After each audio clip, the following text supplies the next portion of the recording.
Crash by Charli XCX. It's 12 Mhm. songs, 33 minutes long. For what it's worth, it is the last of Charli XCX's records that she has to do on this current record label contract. So she's really been pumping them out, trying to get off of the contract like a lot of artists do. Nevertheless, I think Charli XCX has surprised a lot of people for being a pop artist that has managed to achieve a fair amount of pop stardom, but without losing like a lot of experimental music roots. I mean, she's really Yes. helped to bring hyper pop to the mainstream. Of course, wasn't the only one who started it. Like, let's give Sophie her flowers. Let's give all the other like hyper pop artists who are um, like less in the limelight to begin with, who helped pioneer that genre and move it forward. But Charli XCX definitely, I think, in a fairly respectful way, calling out to those people, has brought that kind of glitchy electronic sound into the pop space more recently with many of her projects from Charlie, which came out in 2019, which we reviewed, which we more or less liked, but felt like it was a little bit inconsistent. There was How I'm Feeling Now, which was one of the best quarantine records that was done Hmm. back when we thought 2020 would be the year of quarantine records, and we didn't think, oh, it's 2022, they're still coming out. Um, and now you have Crash, which I think is a very, very cohesive project, but also a little bit of one of those like 80s pop throwbacks like we've seen from The Weeknd as well. So it includes a lot of those factors in it also. Yeah, um, with Crash, there's actually a lot in here that I like. There are those 80s throwbacks, but it goes more into earlier records that she's made, where she made like, fuck, what was her first album? True Romance or something like that, I think. Something like that. Where she had like a lot of 80s influence with that sound and more like beat bops, as I like to call it, where like, more pop sounds. So she has that, especially towards the end of Crash, you hear those kind of throwbacks and stuff to her earlier work. But it's not necessarily a bad thing.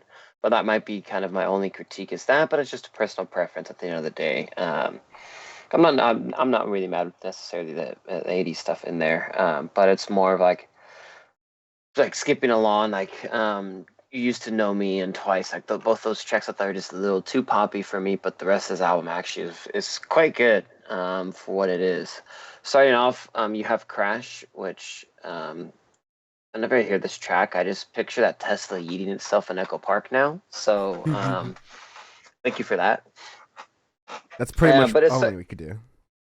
right, but it sets up the record off in like a good idea, like a good idea of what you're going to get within the record. Like you're gonna have some experimentation, you're gonna have some normal pop, you're gonna have kind of a mixture of the both, and then you're gonna have lots of different themes and stuff in here between know your natural stuff within pop records, love, heartbreak, sex, so on and so on with stuff. But it's actually I like this. Like you get into new shapes, good ones, constant repeat. The first 3 to 4 songs on here actually are pretty good with the way that she experiments. She experiments with like chopping up her voice and kind of glitching it out along with the beat, which I like a lot. Um, the only two people that are on here are the only 2 songs I should say with features actually do pretty well. New Shapes and Beg for You. The whole project itself is quite cohesive and everything that has a flow to it. There isn't any song that sounds out of place at all. You can throw this album on shuffle and it'll play through and all of that too. So um, with that, I think it'll be interesting to see what she does going forward, especially with her record label now running out. What ideas she has, because example, and I believe it might be good ones. You have like a lot of different pretty cool sounds in it, and like a lot of sounds in the middle of Baby Lightning, Every Rule. You have a lot of interesting ideas that you can hear her playing with, like having those 80s sounds, but making them almost like a glitch pop sound along with that too. She's doing a lot of different things with her voice, with her vocals, and really messing around with that, which she has done before, but this is even to a whole nother envelope as well. So I think she's really heading in the right direction. Where a couple of her other records that we reviewed on here, I've liked, but I felt like they have fallen flat for a whole project. To me, as a full project, this is actually quite great. And it gives me hope for a lot of different pop artists too, where she's setting the bar. A couple others are setting the bar really high for the pop genre now. We're like, hey, like if they can do this and it gains critical acclaim from not just music reviewers, but for fans and casual fans alike, then you need to be able to do this. You need to be able to set that and be able to get to that bar too. So yeah, I actually really enjoyed this record.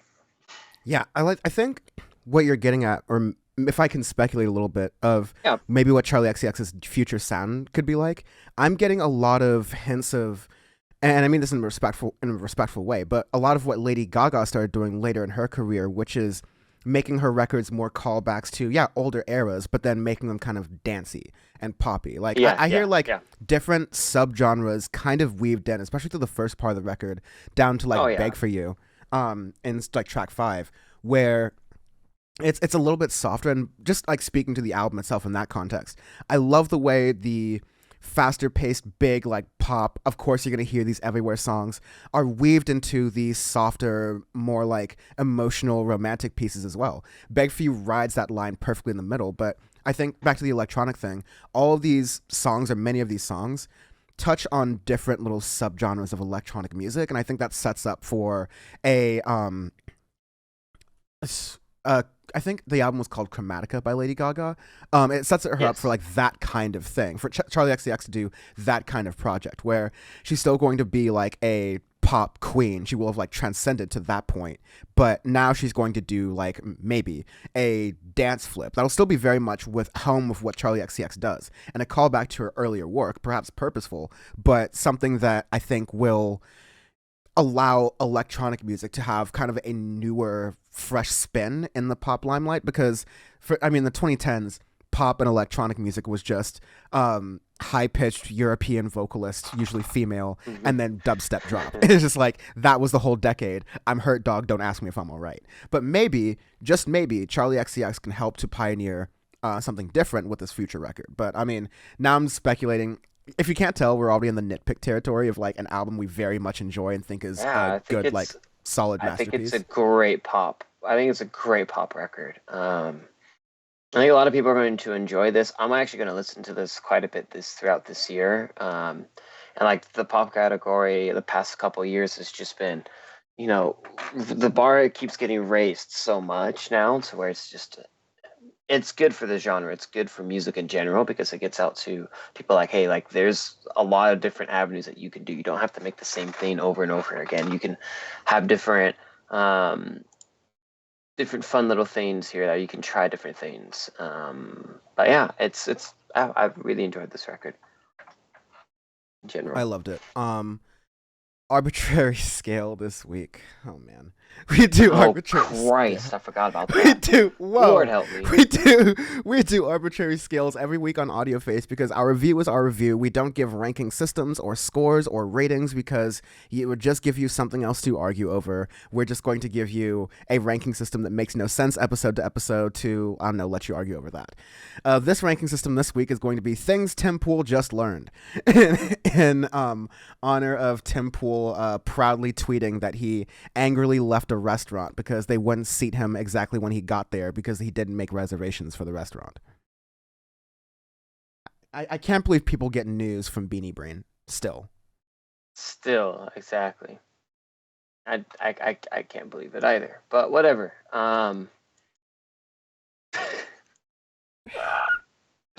This is Tim Pool realizing that getting a ticket for blowing a stop sign when he comes to visit in California. This is Dave Rip. Whoops. So sorry, just a little too trigger happy today. I'm sorry. This is gonna be Tim Pool. I was forgetting my right wing idiots, confusing them. This is going to be Tim Pool. Surprised that you can do an interview not in person or like do an interview remotely, because that was this whole thing with Sam Cedars. Oh, Sam Cedars is a coward because he won't come to debate me in the height of COVID in person. When Sam Cedars like, dude, we both have Skype. We both have Zoom. We both have do it Apple online. FaceTime, dude. Let's do it live. Hit up my aim, dog. Let's go. Like shit, just yeah, exactly. Yeah. I am me, dude. If Tim Pool sings, that's a Noted Little Bitch nomination. Uh, Yep. anyways, you can help grow Audioface by following Audioface Pod on Twitter or Instagram at Audioface Pod. Check out our YouTube channel. We actually just may have designed it a little bit so you can more quickly see our most recent reviews, just kind of very quickly right there. And you can also get our specials, so like the 2022, the Audioface Awards for 2021, the State of Music 2022. All those other special things will be in their own dedicated playlists. Next coming up for Audioface members is going to be, in addition to bonus members content that we do, which will come first for Audioface or Syndicate 23 members and then get released to publicly everywhere else. We're going to do our LCD sound system episode. We got to do that before. We got to do that before April, before I'm gone for Coachella, because that's going to probably be the break episode. But that is going to be very fun to listen to and get ready for us and for y'all. And it's going to be exclusive for Syndicate 23 members first. So make sure you subscribe at join.syndicate23.co. It really helps us out.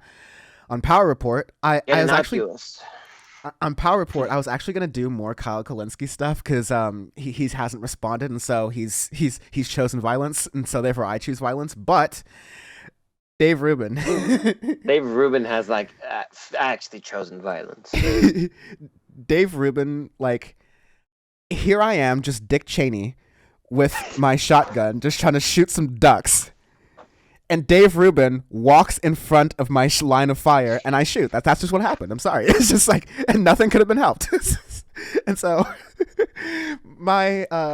So, folks, for those of you who don't know, when you this is how two males have children. Oh man, Dave Rubin doing West Hollywood Birds and the Bees. Anyways, from Florida. That is great. That is wonderful. I have a little bit too much fun with that segment, and it'll be available soon, if not already, for everyone. So make sure you check that out at powerreport.world. Or youtube.com/Dan from the internet. Follow Power Report on Twitter at PowerReportWRLD or Instagram PowerReport.world for all of that stuff.